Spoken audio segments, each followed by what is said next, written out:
খাগড়াছড়ির রামগড়ে টাকা চাওয়াকে কেন্দ্র করে দাদি এবং ফুপুকে কুপিয়ে হত্যার ঘটনায় একজনকে গ্রেফতার করেছে পুলিশ।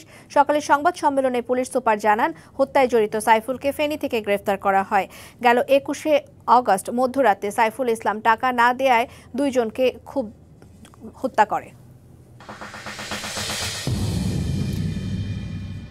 শুধু মেধাবী শিক্ষার্থী তৈরি করলেই হবে না, তাদের দেশে ধরে রাখতে হলে জীবনমান উন্নয়নে সরকারি পর্যায়ে কার্যকর উদ্যোগ নিতে হবে, এমন মন্তব্য করেন চট্টগ্রাম সিটি কর্পোরেশনের মেয়র ডাক্তার শাহাদাত হোসেন। চট্টগ্রামে এসএসসি পরীক্ষায় কৃতিত্ব অর্জনকারী শিক্ষার্থীদের সংবর্ধনা অনুষ্ঠানে এ কথা বলেন তিনি। জাতীয়তাবাদী স্বেচ্ছাসেবক দলের ৪৫তম প্রতিষ্ঠা বার্ষিকী উপলক্ষে লংগদু উপজেলা শাখার আয়োজনে আলোচনা সভা এবং জুলাই যোদ্ধাদের সংবর্ধনা অনুষ্ঠিত হয়েছে। সভায় বক্তারা দেশপ্রেম, গণতন্ত্র রক্ষা এবং মানুষের অধিকার প্রতিষ্ঠায় স্বেচ্ছাসেবক দলের ভূমিকার কথা তুলে ধরেন।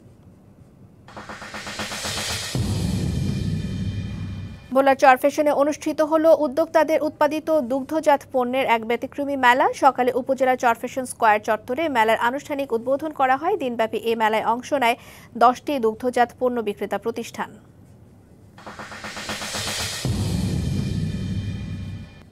ফরিদপুরের ক্ষুদ্র নৃতাত্ত্বিক জনগোষ্ঠী জীবনমানের উন্নয়নে মৎস্য এবং প্রাণী সম্পদ অধিদপ্তরের আওতায় বরাদ্দ প্রায় 13 কোটি টাকা ছাড় পাওয়ার দাবিতে মানববন্ধন হয়েছে।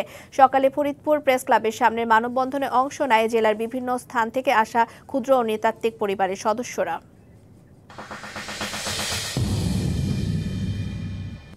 ঝিনাইদহের শৈলকুপায় ইসলামী ব্যাংকের এজেন্ট ব্যাংকিং শাখার ভল্ট ভেঙে নগদ টাকা চুরি এবং সিসি ক্যামেরা খুলে নিয়ে গেছে দুর্বৃত্তরা।